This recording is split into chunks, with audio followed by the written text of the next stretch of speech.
Antonio. Well, I was particularly pleased to be invited, and particularly at this time where as architects we're always fascinated by process, and you are now being invited to this remarkable place just as our tapestry is hitting its straps and really taking shape. So I'm very pleased at the staging of this and the opportunity to talk to you at this time. What I'm going to do is take you on a bit of a ramble, and so at the last minute when we decided to need a title, the title became Coincidences, which is a sort of a fascination that in some ways I've always had, and this tapestry is also part of a larger series of coincidences. And so the two images you have here is a shoe I bought from Joseph Saber's shop in Toorak Road in 1986, the year I started my practice, and he brought in the first exhibition of amazing Japanese fashion, and a vase I bought a year or so ago that Josiah Wedgwood produced in 1810 in Stoke-on-Trent. You can notice the coincidence that those two parts of two different worlds have that come together. It's something in all of our lives that I think is, as architects, we often provide the links between remarkable coincidences. I'm going to give a very personal talk as I've been scripted to do by Antonio, very much about the things that drive me, influence me, but I must make sure that I don't make it sound like it's my work.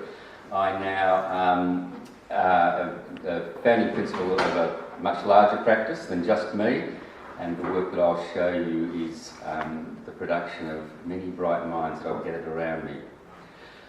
So, the first thing of these series of little mini themes is Ken Burns' yard. I came from Geelong. One of the remarkable aspects of my childhood was with my father meeting Ken Burns, the Geelong wrecker, on many Saturday mornings. As these two met. My father was a leading light of the Geelong Historical Society, a very tough vigilante group that was there to protect the fabric of Geelong disappearing in the 1960s. If you're aware of the status of the city of Geelong, you know they're a remarkably unsuccessful organisation.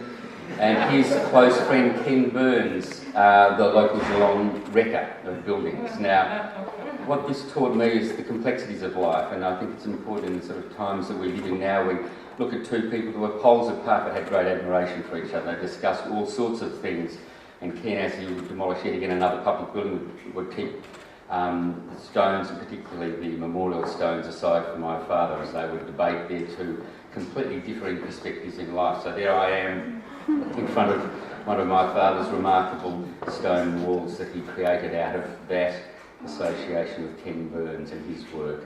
What was interesting for me, though, as I spent hours there on there sorting different materials for his latest building project, is going through and seeing the catalogue of Ken Burns' results of his hard work of pulling Geelong apart. And it gave you a great lesson on sort of the worth of things. That there was the acres and acres of this, the detritus of the rudimentary materials, the bricks and the stone and the large sections of lumber that would sit out in the weather. But all the precious parts were in a series of industrial sheds and put away in safekeeping. And these were the parts that had the touch of human hand most closely attached to them, the fittings and staircases and casement windows and things that were the masterful parts of human endeavour.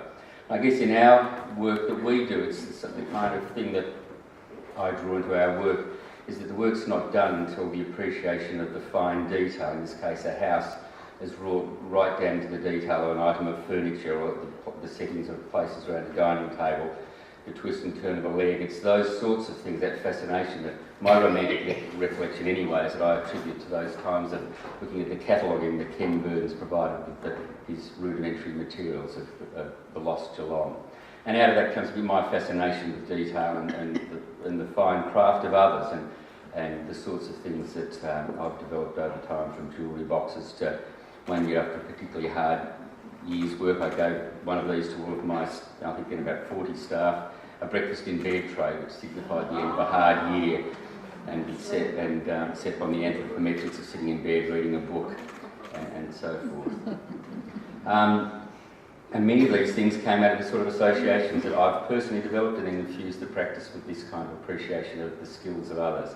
The same firm of joiners, Mackay's, just closed their work after 4 generations of business, and a remarkable endeavour. Theirs and ours was sort of closely aligned in the making of such objects.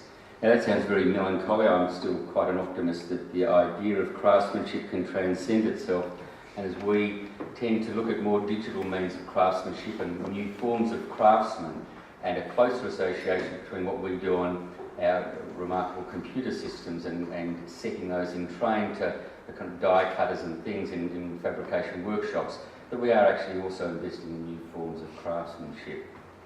So the stories of others. Now, architects can be generally able to receive as the patronage of others, and one thing we've always enjoyed as a practice is sharing that patronage and reversing it, becoming patrons of others. When we were in our old building in the city of Melbourne, we commissioned Peter Kennedy to do this remarkable 30-metre long neon artwork. When we moved to this scrappy part of Collingwood, to our new building, the first thing I thought was, how will Peter Kennedy fit on this corner of a small street and a laneway in the middle of Collingwood? We brought Peter Kennedy back. It took another year to recalibrate the text of his work and fused it onto our new building in a new location to herald probably also a shift in the status of both our creative enterprise, but the nature of this rapid transformation of this part of former industrial Collingwood. We've then worked with many other artists over the years and been part of the commissioning process of them. Fiona Hall on 2 occasions for the University of South Australia and University of Queensland to have her produce remarkable works in 2 of our major buildings. Simon Perry, with his masterful wink gate based on an eyelash winking that opens and closes a laneway in central Sydney. Peter Hennessy with his great work that towers above a large foyer in a sky lobby in our Westfield tower, and Danny Martin, whose remarkable rope sculpture works set into concrete have been really part of the social fabric of Sydney, as people marvel at the ways a material such as concrete can be applied to such a means. And some years ago, in association with this irascible character, Gareth Sampson, and the story that I like to tell of his patronage of ours and the reversal of our association with him, now 10 years old. And it comes out of these first designs of his first house, where I saw he and his partner, Christine Healy, and this sort of love knot of 2 studios would come together and form this incredible meeting place in the middle. Of course, Gareth became completely angry with my presentation of this design, and in his moment erupted and said, "This is ridiculous. I'd created what I'd actually done is create a house that you couldn't hang a single painting. There were no flat wall surfaces." And out of that came this thing about being hung or not, and an NGV and things. And rather than sacking me, they gave it me another chance. Rather than just using that as another chance and meekly going back to another design, I actually sort of took the piss out of Gareth a bit and came up with his very own NGV arch that separated the practice of architecture and the displaying of in their house. So as every time they create a new painting and take it from one part from the studio into their house, they are actually entering the portals of the NGV and this aspect of curatorial homesmanship. And here we are. Susan and I had dinner there some weeks ago, celebrating the 10th anniversary of the house. It's a case of a house that has now taken on a life of its own and is remarkable for the infusion of the works of Gareth and all of their friends that now fill the walls. And out of that, speaking about the NGV, the opportunity to be the first of what will now be a remarkable series of pavilions invited by Tony Elwood to create in the NGV's backyard. And a bit of knowledge, a small bit of knowledge from history from my father, which was the knowledge of C.J. Dennis's poem, I Dips Me Lid. And playfully, C.J. Dennis, who was actually commissioned to write a poem for the opening of the Sydney Harbour Bridge, wrote I Dips Me Lid to the Sydney Harbour Bridge. And we playfully changed one Sydney to another and dipped our lid to the Sydney Mire Music Bowl in Melbourne. So the idea of playfully actually recalling some other great social purpose, the commissioning of what is still probably Melbourne's most sustaining cultural and civic place, and that remarkable gesture that person gave to the city of Melbourne, and see if we could extend that, but actually then adapting to a century later a new structural form. So from the suspension structure that's there, evident there, to a grid shell structure, and something other that actually still has a suggestion of the character and shape and form making of that great space. Alex Peck, who worked so closely together with me on this tapestry, produced a lot of the work that you'll see on this. Here we had to go out to the public a bit early. Tony was impatient to get this out to the public, so what you're seeing here is our ambition for the shape and texture of this pavilion without any side of the structure that's going to hold it up. So the next 6 months we're working very closely to find a grid shell structure that would hold it up. But the reason we were so intent on that kind of fabric, that vivid pink fabric, is one of the remarkable things about our city is we often have social congress in places where there's a remarkable civic ceiling. Walter Burley, Griffin, or Leonard French have provided these remarkable city ceilings amongst a sequence of many others that sort of signify social activity and vast sort of community ambition. So we thought ours should also be such a ceiling. We then looked very carefully at the crafts that are very much enmeshed in our city, the available crafts of steelwork, some carpentry, but particularly Melbourne's last riveter out from the fashion industry, and worked with all of them on these small objects that on their own are completely unremarkable. Once all assembled together form our new civic ceiling for our Dixon structure. Now departed a week ago. So again, this fascination with others and other people and other places. If I look at my living room at home and the kind of objects I've collected beneath a painting of Gareth Sampson's, where he has a pretentious artist railing against the status of craftspeople, and Gareth actually saying that really for every great artistic advancement, somewhere in parallel or just ahead, has actually been craftspeople who may have invented new pigments or gravure processes or whatever that has actually underpinned the science and the worth of artistic practice. So it's an interesting discussion that embodied in that painting. So that painting used to sit on a bare wall. I then had to build an item of joinery which would take various objects that I have of my collected craft that could actually sit beneath it. What's actually interesting when you look at these objects is where they've come from and when. So they both, while we collect things, they exemplify time and place and the endeavour of people in different cultures. So I look at things that have been made 2 weeks earlier in Melbourne, the year earlier in England, and right through to various other parts of the planet that I've collected together. And it gives me a greater understanding of so many things. I think it's interesting when we look at the settlement patterns of the world, of the cities we live in. Generally there's some infusion of craft that's established settlement in a certain area. Clay that produced the ceramics works, wool that produced the textile towns and so forth. So there's a lot of meaning in this sense of place and craftsmanship.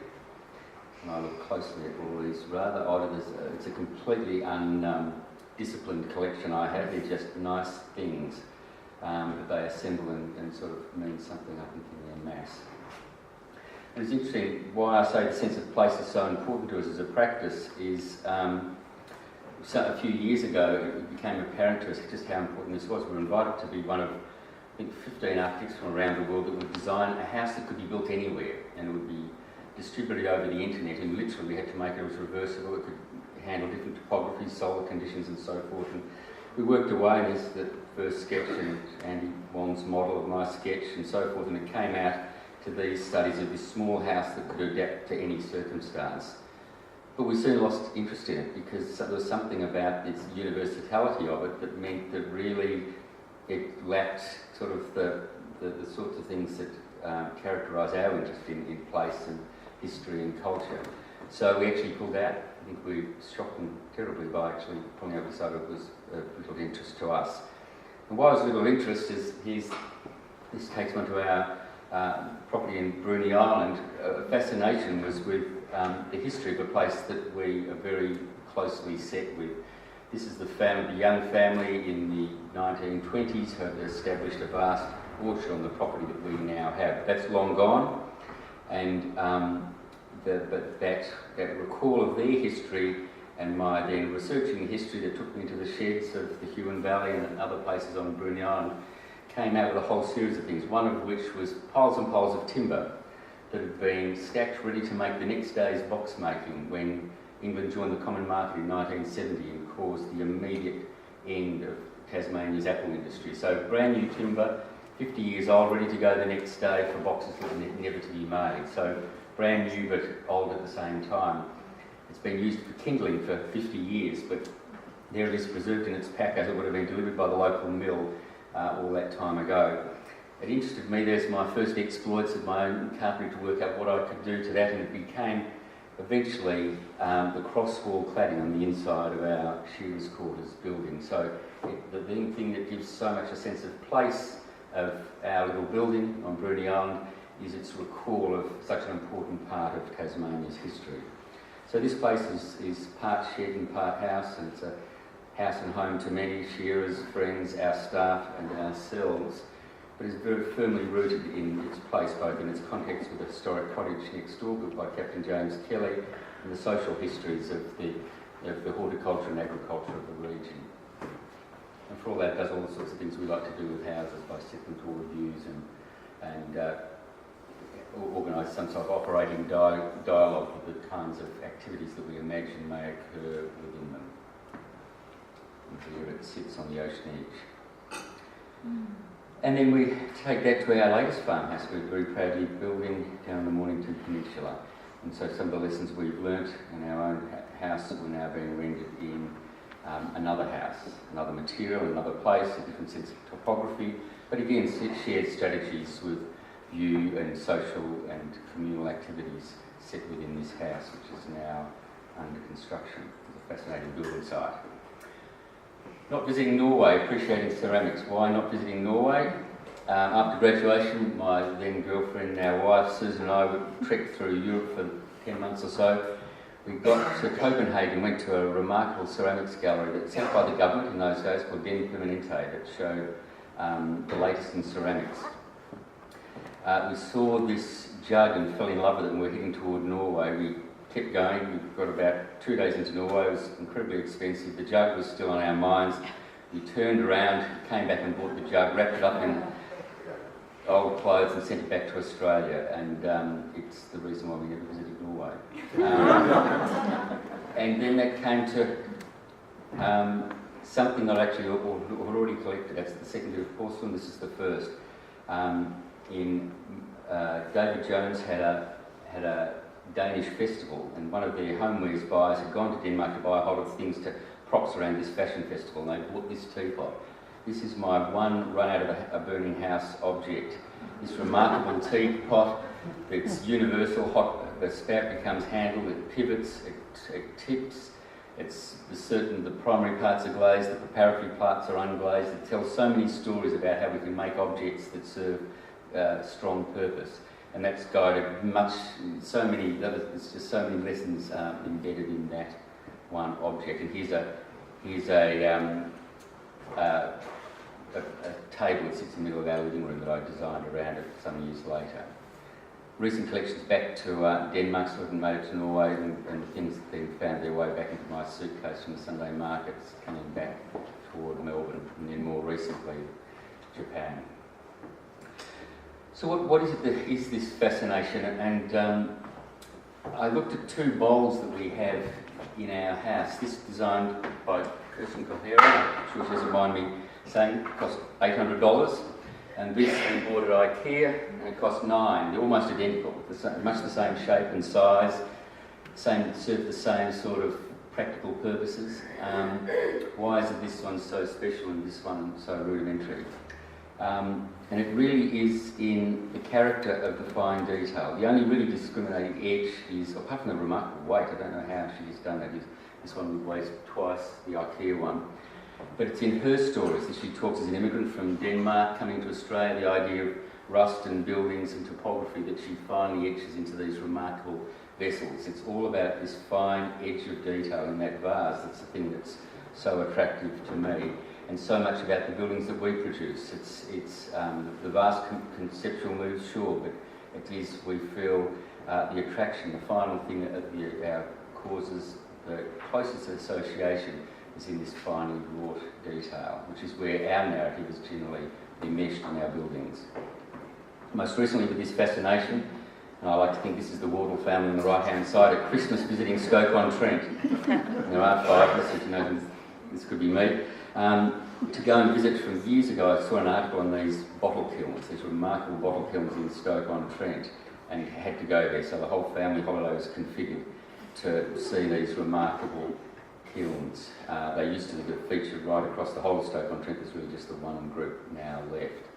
But out of that became a fascination and a discussion with an academic client about what we do in higher education, about really this, and I'm sure if there are any students in our midst, they may object to this, but we really are fashioning that raw clay of the talent of young students and firing it at a temperature of higher education to create something both durable and remarkable. And so this analogy has taken form and allowed us to build a bottle kilns in the heart of a vast university building, built with remarkable bricks, hopefully from a small family brickworks in central Victoria. We have a long association with. Here's the way that will appear construction has commenced. Acoustic perspective, learning from an older tapestry, where I start to move into the story of the making of this tapestry. And we understand very much that architects are purely visual people. Our visual senses overwhelm all else. And we must remind ourselves also that we create spaces that have other performative requirements, and there are other forms of ways that we appreciate space that must match our visual appreciation. We can often look to other forms of creative endeavour to do that, and nowhere more easily translatable than filmmaking. In Point Blank, there's this remarkable thing, the shift between scenes as the footfalls from one scene continue into the next to provide the distortion that the filmmaker wanted, and using these oral senses and separating those from the physical realm to actually totally disorient us in the placemaking that's made within that film.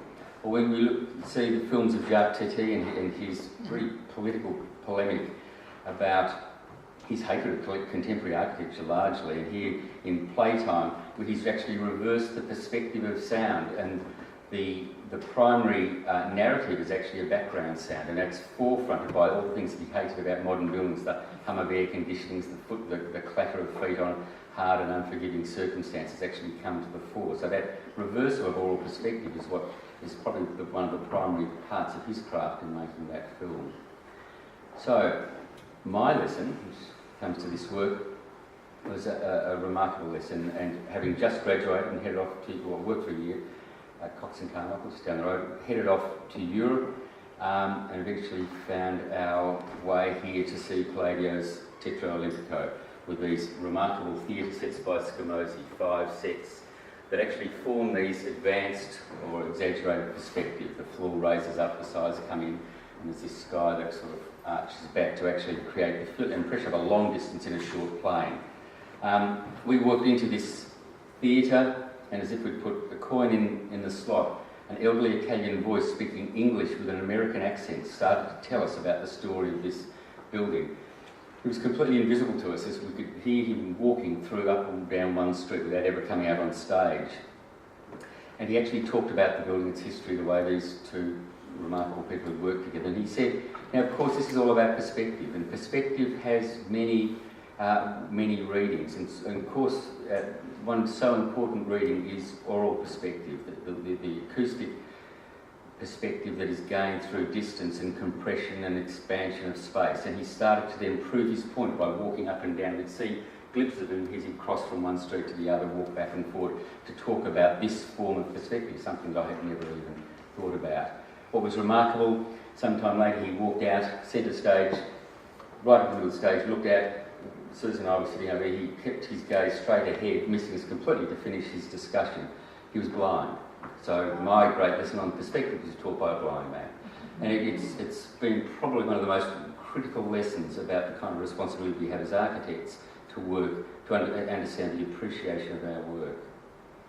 That lesson was taken into our competition for the MSD building at the University of Melbourne, where we had to keep the historic Joseph Reed facade. It had been moved to the university in the 1930s. We demolished the old building behind and had to consider the use of the facade. Was it just a relic to be retained, or could we actually see what value it would have to our new building? And of course its value is to provide is to actually go back to its original purpose with these remarkable neoclassical Victorian windows and look at them as portals into a new world within.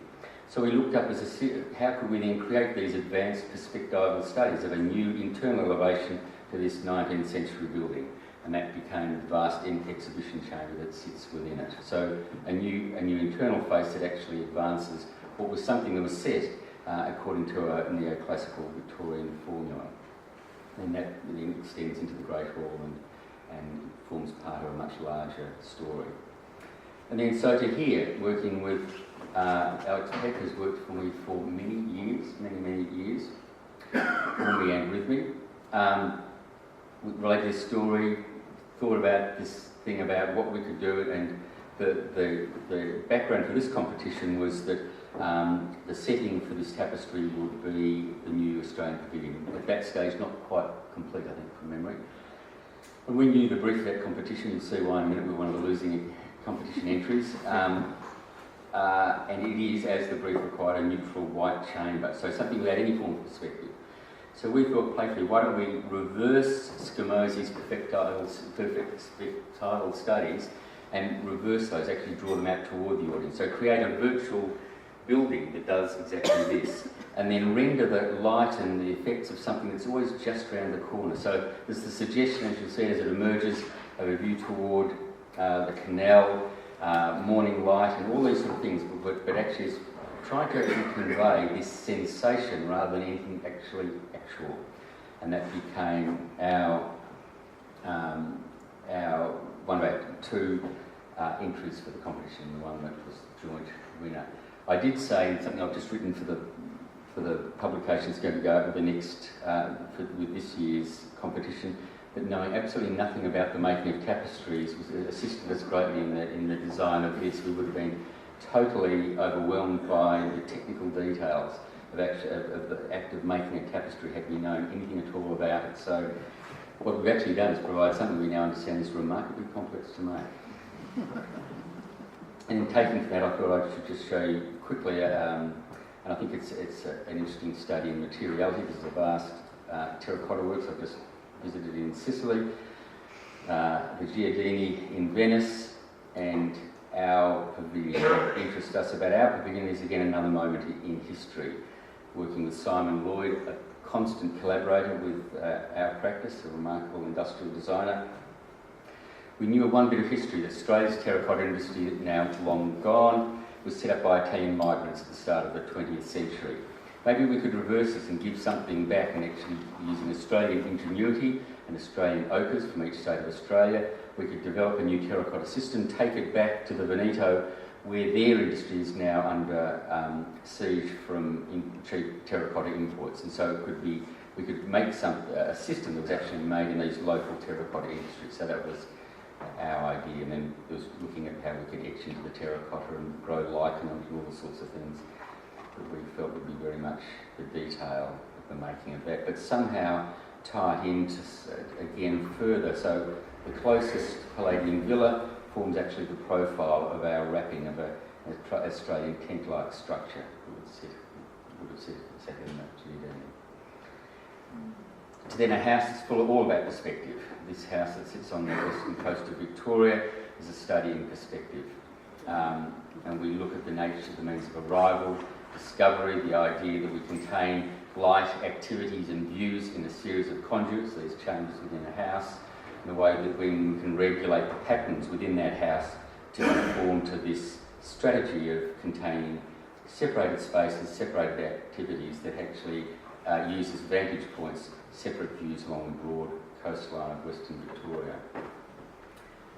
To something that many of you may have seen in the press last week that we're immensely proud of. About a year ago, we won the competition for Melbourne University's new Conservatory of Music to pronounce their move to the VCA campus.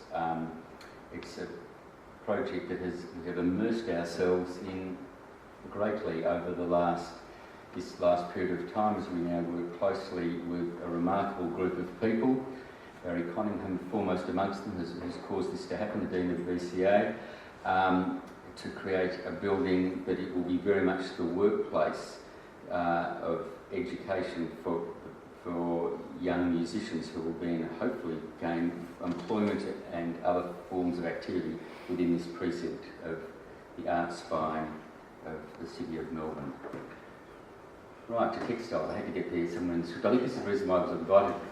This is a holiday that I've been on and interested in getting this undisciplined group of many interests that has led us to this fascination with the tapestry. So I come from Geelong, which when I grew up was a textile town. The stuff of the making of wool, of carding, scouring and making fine garments was very much what the whole of the industrial setting of Geelong was about. Now largely gone. We went all the way to Portugal last Christmas from a family holiday in England just to see one thing, the remarkable Burrell factory where an incredible couple who knew nothing about textiles wanted to build a small hotel on Portugal's highest peak, and having just done that, found out that the only other form of employment in the whole region, right at the bottom of the mountain, the Burrell Textile Factory, just closed its doors after 150 years of business. They got the council to buy the factory, they bought all the machines and the equipment, and this is how tenuous these things could be. The kind of machines here that fill with space and make these remarkable fabrics up to about 160 years old. The last of the people who actually knew how to work and service these machines who'd been there since they were 13 or 14 years old were now in their 60s, but still there. So they gave them all apprentices, so that tenuous link has been saved. And these remarkable machines make incredible tapestries. But it's not just a modern story about holding onto something that was dear and old. They got all the pattern books there out of the library. They infused that with the skills of new young textile designers and brought in now a whole new range of textiles. They now use the global economy to travel the world to prop up this small business that is absolutely local in everything that it does. And their interest in us was reciprocated, and there's a chance we might even provide wool from our sheep farm on Bruny Island across to the Burrell Textile Factory, which would be a lot of fun if it happened. But our reason, the reason why we got sent back so many of those textiles we just saw, was our current work now restoring Captain Kelly's cottage, built in the 1830s. It's older than any building standing in Melbourne. It's next to our shooters' quarters on the cliff edge of Bruny Island, where Captain James Kelly first built it. Built by the ship's carpenters in the off-season, we think, all those years ago. And so those textiles from the Burrell Textile Factory will fill the window seats that are a big part of the new living spaces in this building. But coming from Geelong, so many of the birthday parties that I had, where everybody's father seemed to work in a wool store or a woolen mill, were in the top floor of these remarkable wool stores in the centre of Geelong, as the wool was gathered again to send on ships on Corio Bay across to Europe. So these remarkable skylit structures were the primary building form of historic Geelong. It stayed with me forever and infused ideas for this fifth elevation, or the skylights, of just about every project we've done. And most recently for Judith Nilsson's remarkable commission that she has given us and Durback Block Jaggers, friends of ours in Sydney, to do her art gallery and performance space. So central to this is our most complex ever group of skylights that clash and clutter the entire roof area to infuse light down through the 4 stories of the gallery spaces beneath. And the thing that this fifth elevation does by drawing light in through the top of a plan, as you'll know here, it's the most remarkable clock. You actually chart the course of the day through the turn of light through these skylights, which will provide much of the character of this building, and then will find its way right down to an oculus gallery in the bottom of the 2 basement levels under the ground. This camera is obscured area, creating in concrete 2 levels below the Earth's surface. So assembling artefacts. I am a collector. I enjoy the fact that other people collect things. They tell us so much about the character of what we do. Having just been to Sicily, Joseph Whitaker made this remarkable house, which was absolutely remarkable. What was incredible, though, was the collected works within it, most recently seen, and the idea that at a particular time, he not only commissioned the house, but travelled the world to fill it with things that were either part of his life or relevant to the technologies of that time, at that one moment of history, makes this a remarkable place to visit. Here's the back of my desk, which is my own personal museum, mainly from objects pilfered from building sites and other forms that set apart my interest in all things other than conventional architectural practice. And this is what we've just come back from Ljubljana, Venice and Sicily, and this is my call from both the archaeological digs and the various junk markets of those three places. To work for another collector, David Walsh, we've just presented to David and Keisha down in Hobart on Monday the final sign-off of the schematic design of their collection of buildings. This is a development that will be a resort that people can come and stay at, a very small resort with 16 different buildings, all set around a historic cottage that's being reformed and creating other living and areas of habitation. It is both very rural in its materiality and structure, but being completely abstract in the way roofs form and spaces are created to create these new living spaces that somehow, I would hope, have a contemporary dialogue with the historic cottage that was built in the 1830s. And then it pirouettes out over the river and contains these small living modules full of skylit amenity, and then using that device of the veranda to form the various areas of habitation that eventually become a bridge across to a bathhouse. And in discussing the bathhouse, we wanted a bathhouse that would look at the two most profound statuses of water as it arrives at Earth in its most violent means and settles in its most calming patterns. Water can have these characteristics. So we wanted a bathhouse that you arrive through here. There's a vast circular 11-metre high waterfall. It's open to the air, you get wet and cold, miserable Tasmanian winter. Walk through here and then descend into a warm pool of cantilevers over the river to appreciate. So here we are at the point of arrival and into it, in the point of where this large circular waterfall will pummel you before walking through to the space of respite cantilevered over the riverbed. And into another bridge that will link Bureau Mar to the tennis centre. And we're really pleased with this bridge. It's about half constructed. You may see right on Batman Avenue. It will be ticketed that this will be one of the primary gateways when the Australian Open is on, and the means of arrival linking something that otherwise has been separated by a busy major road. And finally, our counterpoint. We live and work in this building in Collingwood, but the other half of our conception of things as a practice is very much Bruny Island, in this process of making. And the year before last, I took 23 staff, we assembled them all for 3 days around different activities along the coastal edge and built a whole series of objects. By the time the idea started, as a very modest idea, we've been planting trees in Tasmanian winter for about 7 or 8 or so years until they gave me strong signals they were sick of planting trees in Tasmanian winters. So I had to find something better to do, so I engaged 2 carpenters, a specialist tree cutter, a stonemason and an arborist. And as the ideas grew, we worked away and assembled things in sheds. We built things with the stonemason, prefabricated a bridge in the shed, met the Bruny locals and became part of their world, became part of ours. This is Chainsaw, or Justin Jones, the specialist woodcutter that worked with us for 3 days in his North Bruny Island beer can and chainsaw museum, something you may have heard of.